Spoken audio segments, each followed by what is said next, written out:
It was a warm summer evening in Pinewood, Texas, the kind of evening where the air hums with the promise of new beginnings.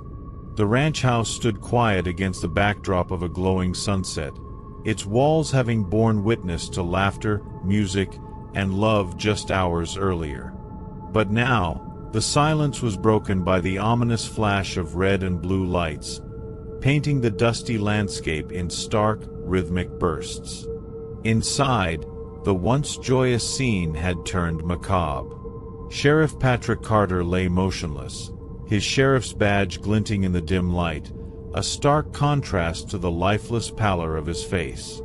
Beside him, Lois, his new bride, rested in a pool of crimson, her delicate hand clutching a torn piece of paper. The note's jagged edges and partial words hinted at something sinister, but the message was incomplete, its meaning a riddle that left investigators and neighbors alike in stunned silence. The air was heavy, thick with a metallic tang of blood and the weight of unanswered questions. The tragedy wasn't just the loss of 2 lives, it was the shattering of a dream that had captured the heart of a small town. Pinewood had loved Patrick and Lois, celebrated them, and now it was left with a void. But the biggest question remained: what happened here? Was it jealousy, revenge, or something even darker, lurking in the shadows of their seemingly perfect lives? To answer these questions, we have to rewind the clock, back to the choices, the betrayals, and the tangled web of relationships that set the stage for this chilling finale. Because in Pinewood, Texas, nothing is ever as simple as it seems. Before we dive into the heart of this gripping story, take a moment to show your support for the channel. Hit that like button and share this video with your true crime squad, because trust me, you're not going to want to miss what's coming. And hey, if you're new here, why not subscribe? It's free, and I promise, unlike our suspects, I won't leave you hanging. Now, let's go back to where it all began. Patrick Carter wasn't just the sheriff of Pinewood. Long before the badge and the uniform, he was the town's golden boy. Everyone knew Patrick, the star quarterback who led the high school team to victory, the debate champion who brought home state trophies, and the boy with a megawatt smile that could charm even the grumpiest neighbor. His face was in every yearbook and every town memory, from local parades to school pep rallies. To Pinewood, Patrick was more than just a young man. He was the town's pride, the shining example of what hard work and good values could achieve. But beneath that flawless exterior lay the story of a boy carrying the weight of everyone's expectations. Patrick wasn't just admired, he was watched. Every decision he made, every relationship he formed, was under the microscope of a small town that adored him but also demanded perfection. And then, into his carefully constructed world, walked Zora Jackson, the new girl. Zora wasn't like the others. She didn't swoon over Patrick or care about his small-town fame. She was bold, fiery, and unafraid to challenge him in ways he hadn't experienced before. With her sharp wit and dreams that stretched far beyond Pinewood's borders, she intrigued him, and before long, they became the town's most talked-about couple. Zora and Patrick were an unlikely pair, but their whirlwind romance was electric. They spent their days dreaming of the future, hers filled with escape and adventure, his grounded in a sense of duty to Pinewood. But as graduation approached, their plans were abruptly derailed. 2 weeks before they were supposed to toss their caps into the air, Zora discovered she was pregnant. The news was a shockwave. For Patrick, it was a wake-up call to responsibility. For Zora, it was a collision with her worst fear, being trapped. Pinewood's golden boy and its fiery outsider suddenly found themselves facing a decision that would change everything. Patrick, ever the dutiful one, offered marriage. But Zora, fiercely independent and desperate to hold on to her own dreams, refused. Their arguments were intense, filled with love, frustration, and the weight of two futures colliding. Ultimately, they came to a fragile compromise. Zora would keep the baby, and Patrick would leave for college as planned, promising to support her and their child from afar. It was a decision made in the heat of youth, filled with good intentions but destined to unravel. When Patrick packed his bags and left Pinewood, Zora stood on the porch of her small home, her hand resting on her growing belly, watching him drive away. He didn't look back, and as his taillights disappeared down the road, a seed of resentment was planted, a bitterness that would only grow as the years passed. Patrick's departure left Zora to face the whispers and judgment of a small town alone, raising her child in the shadow of the man who was once Pinewood's pride. Meanwhile, Patrick seemed to be moving on, carving a new path for himself in the world beyond Pinewood. Or so it appeared. But as anyone in Pinewood could tell you, no one ever truly escapes their past. Years later, Patrick Carter returned to Pinewood, this time not as the golden boy of the past but as the town's newly appointed sheriff. The years had been kind to him. His charm, natural leadership, and unwavering dedication to justice made him a respected figure. Patrick was back to serve and protect the very community that had nurtured him, and Pinewood welcomed him with cautious optimism. By then, Patrick had met Lois Lewis. She wasn't from Pinewood but had moved there for a fresh start as a high school counselor. Vivacious, compassionate, and with a knack for understanding even the most troubled teens, Lois was a light in Patrick's life. The first time they met was serendipitous. Patrick, in his sheriff's uniform, was called to the high school to deal with a student in trouble. On his way out, he literally bumped into Lois in the hallway, sending her armful of files scattering to the floor. Their eyes met, and in that moment, something clicked. What started as chance encounters soon became deliberate visits. Patrick found himself volunteering for high school events, just for the chance to stop by Lois's office. Over time, their relationship blossomed into a love that felt easy and right. With Lois, Patrick saw a future unburdened by the mistakes of his past, a fresh start, a clean slate. Together, they built what seemed like the perfect life. But perfection, as Patrick would soon learn, is often an illusion. Because behind the scenes, someone else was watching. Destiny. Patrick's confidant during his college years had followed his life with growing intensity. What had begun as a friendship in their university days had evolved into something much darker. Destiny had always admired Patrick's ambition, his drive, and his charm. In college, she had been the one he turned to when the guilt of leaving Zora and his child overwhelmed him. But while Patrick had seen her as a friend, Destiny had begun to imagine herself as more, his true partner, his future.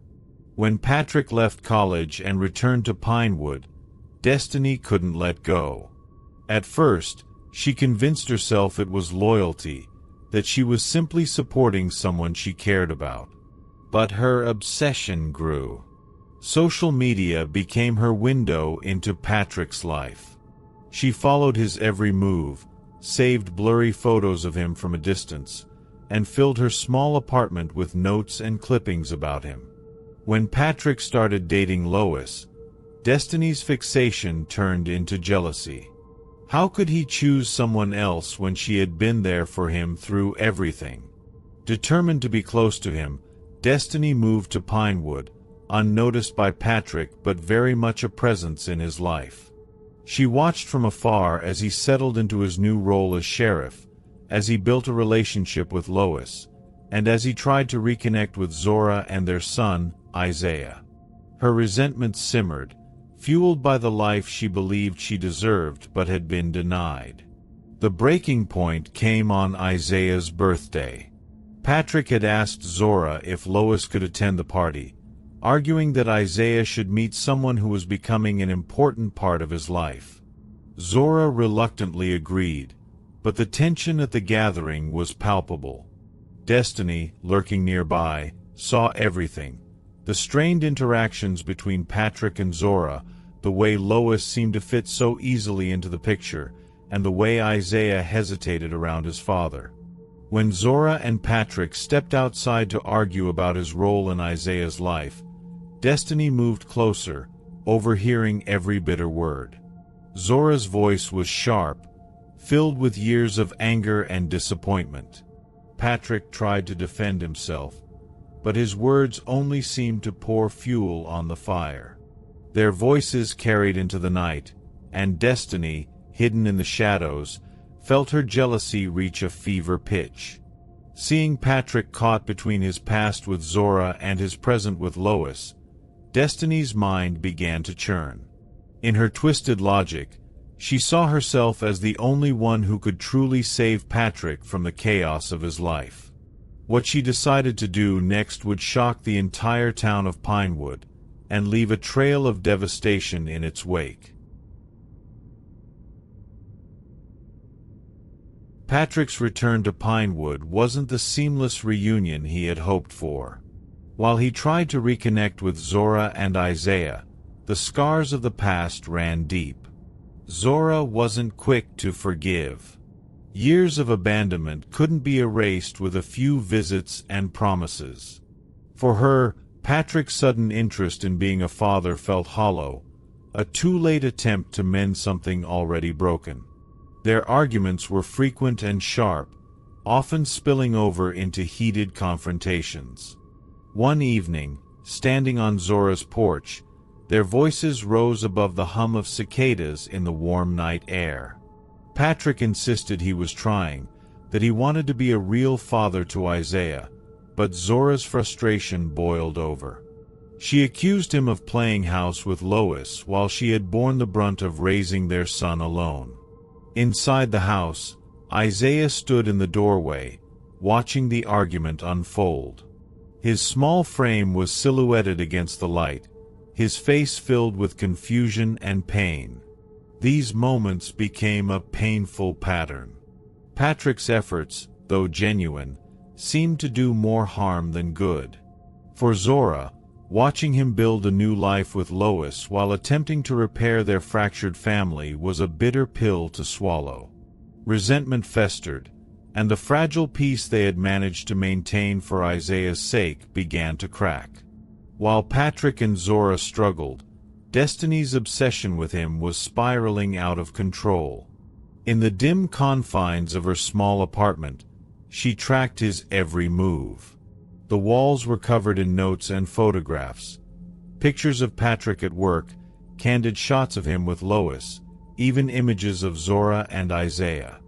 Destiny spent hours poring over social media posts, piecing together details of his life like a jigsaw puzzle. In her mind, Destiny wasn't just following Patrick, she was protecting him. She convinced herself that she was the only one who truly understood him, the only one who could save him from the mess he had made of his life. Patrick didn't belong with Lois, or even with Zora and Isaiah. He belonged with her.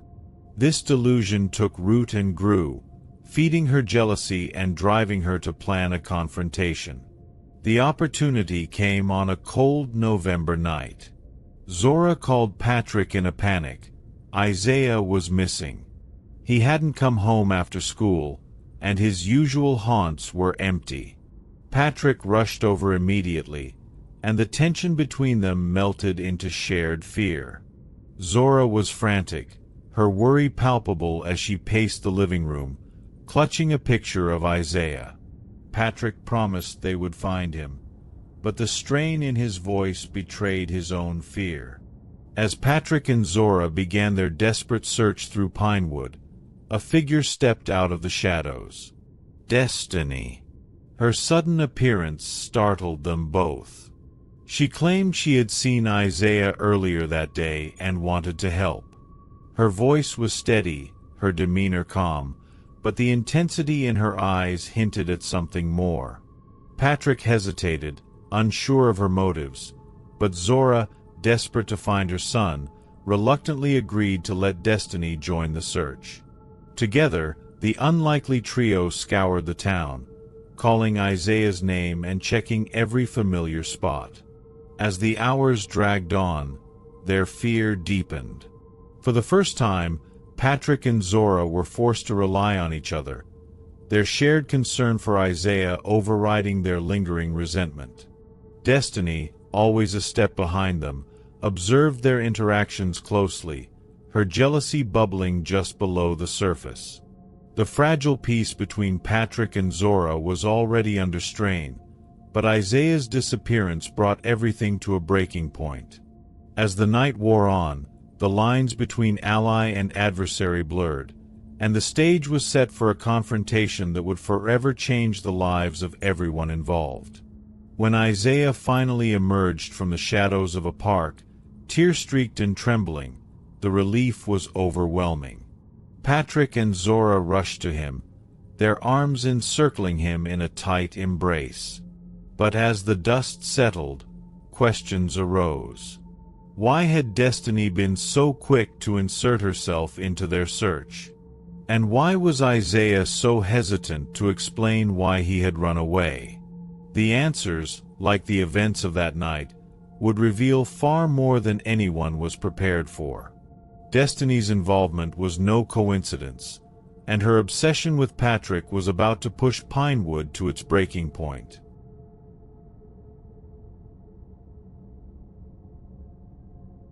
The night air in Pinewood was cold and still as Patrick and Zora rushed to embrace Isaiah, who stood shivering beneath the dim light of the park's lamppost. Tears streamed down his face, his small voice trembling as he whispered, "I didn't know where else to go." Patrick held his son tightly, murmuring reassurances, while Zora smoothed his hair, her own tears falling freely. Relief washed over them, but it was fleeting. Questions about why Isaiah had run away loomed heavily. As Patrick and Zora focused on comforting their son, Destiny lingered in the shadows, her presence almost unnoticed. Her expression was unreadable, but her intense gaze on Patrick betrayed emotions far more complicated than simple concern. She stepped forward, attempting to join the moment, but her sudden proximity caused Isaiah to stiffen. He clung more tightly to Zora, glancing at Destiny with evident discomfort. "Thank you, Destiny," Patrick said hesitantly, his voice tinged with unease. Zora, less inclined to mask her suspicion, met Destiny's gaze with a hard look. "What were you even doing out here tonight?" she asked pointedly, her tone sharp. Destiny hesitated, her usual composure faltering under Zora's scrutiny. I thought I could help," she stammered. "I know this town, and I wanted to make sure Isaiah was safe." But something about her response didn't sit right with Zora. There was an edge to Destiny's demeanor, a lingering intensity that made her feel anything but safe. Patrick sensed it too, though he couldn't quite place why. The moment felt heavy, as if an invisible thread of tension connected them all, stretched taut and ready to snap.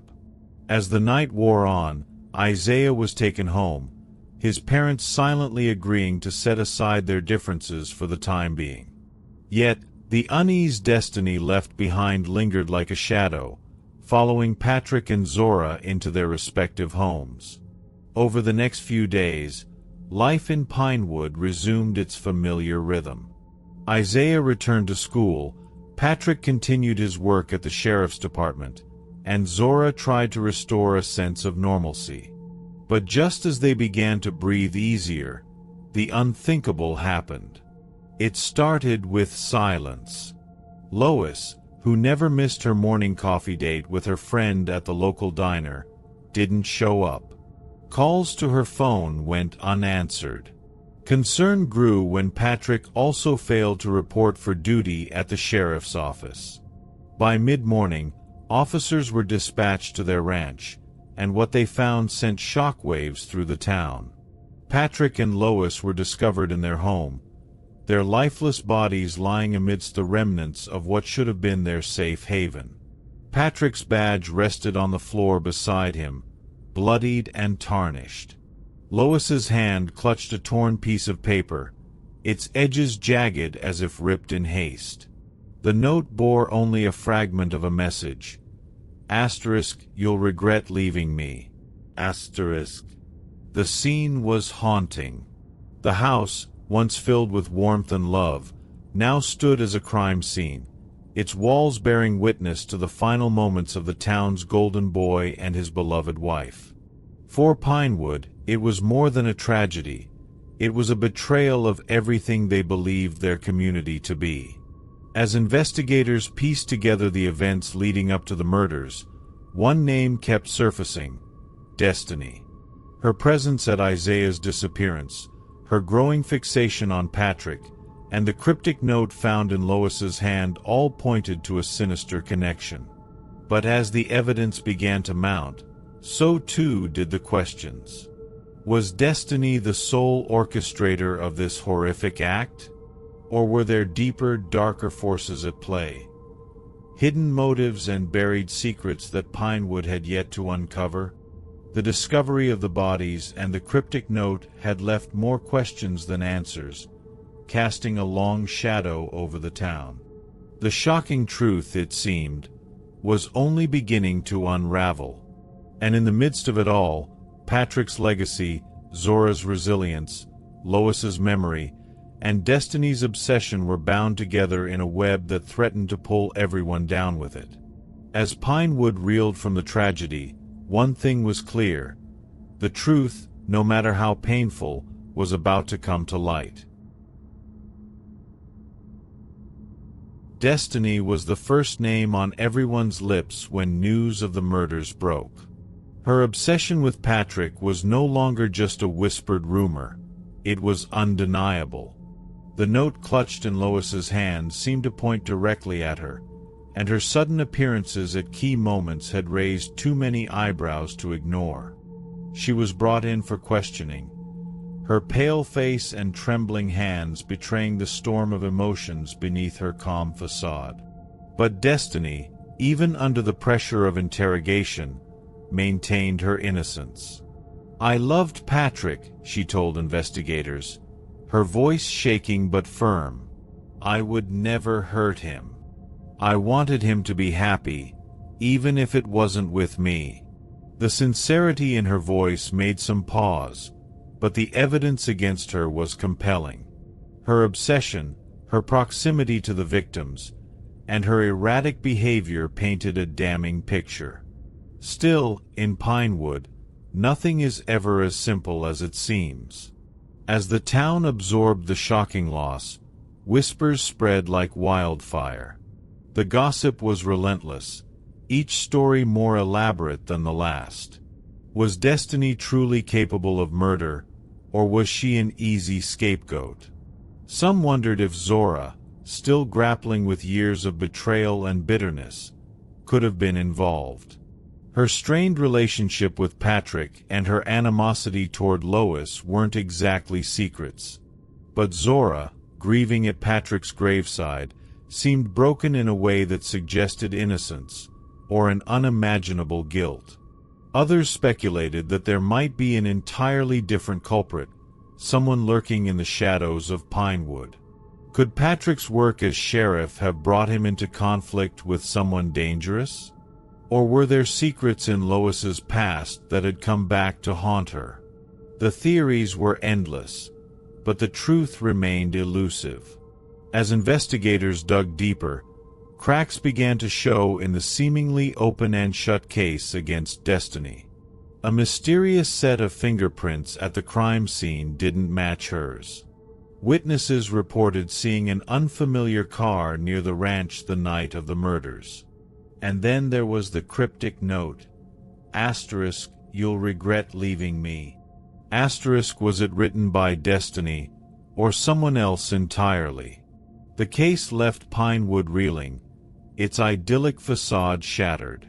The murders of Patrick and Lois weren't just a tragedy, they were a mirror held up to the town, reflecting its hidden darkness. And the questions that lingered weren't just about who had pulled the trigger, but about the tangled web of relationships, secrets, and betrayals that had led to that fateful night. What do you think really happened? Could it have been destiny, consumed by jealousy? Zora, pushed to her limit? Or someone entirely unexpected? Let me know your theories in the comments below. And don't forget to like this video and share it with your fellow true crime enthusiasts, because this story is far from over. And hey, if you haven't subscribed yet, what are you waiting for? A ghost to haunt you? Seriously, hit that subscribe button and join Vic's True Crime Stories for more chilling tales. It's free, and I promise, I won't stalk you like destiny.